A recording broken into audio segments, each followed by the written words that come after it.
ইরানের শক্তিশালী প্রেসিডেন্ট ইব্রাহিম রাইসির মৃত্যুর পেছনে গণমাধ্যমগুলোতে বৈরী আবহাওয়াকে দায়ী করা হলেও এটি নিছক দুর্ঘটনা নাকি পরিকল্পিত হত্যাকাণ্ড তা নিয়ে নেটিজেনদের জল্পনা কল্পনার শেষ নেই। অনেকেই এ ঘটনার নেপথ্যে দেখছেন যুক্তরাষ্ট্রের হাত। ইব্রাহিম রাইসি যে হেলিকপ্টারে ছিলেন সেটি ছিল মার্কিন হেলিকপ্টার বেল 212 মডেলের। মার্কিন এই হেলিকপ্টারের দুর্বলতা নিয়েও সামাজিক যোগাযোগ মাধ্যমে উঠেছে প্রশ্ন।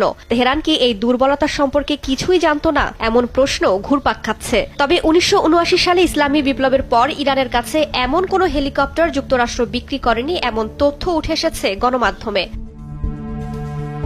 সামাজিক যোগাযোগ মাধ্যম এক্স ব্যবহারকারী অনেকের সন্দেহ ইসরায়েলের দিকে। সম্প্রতি ইরানি প্রেসিডেন্ট রাইসির নেতৃত্বে ইসরায়েলি ভূখণ্ডে সরাসরি হামলা চালানো হয়। এতে ইসরায়েল ও যুক্তরাষ্ট্র সহ পশ্চিমাদের চক্ষুশূল হয়ে ওঠেন ইব্রাহিম রাইসি। তাই হেলিকপ্টার বিধ্বস্তের এ ঘটনাকে নিছক দুর্ঘটনা মনে করছেন না অনেকে। এছাড়া ইরানের সরকার